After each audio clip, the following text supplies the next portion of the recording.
అల్లూరి సీతారామరాజు జిల్లా మన్యంలో దేవీపట్నం మండలం పోతవరం గ్రామంలో సిపిఐ ఎంఎల్ లిబరేషన్ నాయకత్వంలో డాక్టర్ కోట్ని సుప్రజ వైద్యశాల పేరుతో ఉచిత వైద్య శిబిరం నిర్వహించారు. ఈ వైద్య శిబిరంలో డాక్టర్ చిన్నబిల్లి సత్యనారాయణ పాల్గొని గిరిజనులకు ఆరోగ్య సూత్రాలు వివరించి వైద్య పరీక్షలు చేసి ఉచితంగా మందులను పంపిణీ చేశారు.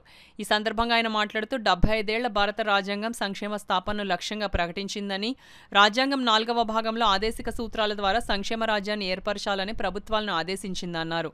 ఈ కార్యక్రమంలో సిపిఐ ఎంఎల్ లిబరేషన్ కాకినాడ జిల్లా కార్యదర్శి ఏగుపాటి అర్జునరావు, జన సాంస్కృతిక మండలి జిల్లా అధ్యక్షులు సోమిశెట్టి ప్రసాదరావు, కార్యదర్శి వల్లు శ్రీను, గిరిజన హక్కుల సాధన సంఘం రాష్ట్ర కన్వీనర్ బచ్చల విప్లవ్ కుమార్, జైబీమ్ ఆటో యూనియన్ అధ్యక్షులు సిహెచ్ రాంబాబు, జన సాంస్కృతిక మండలి సభ్యులు శామ్యూల్, రాజు, సింహాచలం, విలియం షేక్స్పియర్, అశోక్ తదితరులు పాల్గొన్నారు. జీవన ప్రమాణాలను పెంచాలని, సంపద కేంద్రీకరణ కారాలని నిర్దేశించింది.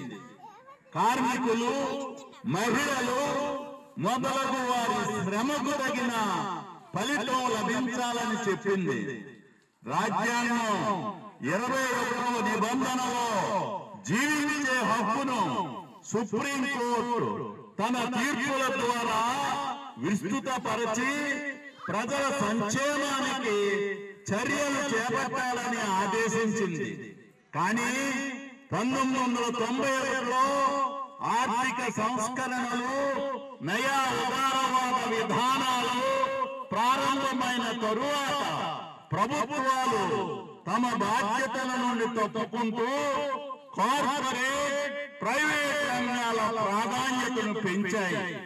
ప్రస్తుతం నరేంద్ర మోడీ ప్రకటించిన వికసిత భారత్, రాష్ట్రంలో చంద్రబాబు ప్రభుత్వం ప్రకటించిన స్వర్ణాంధ్రప్రదేశ్ 2047 కార్పొరేట్ విధానాలను పెంచడానికి దోహదపడతాయి.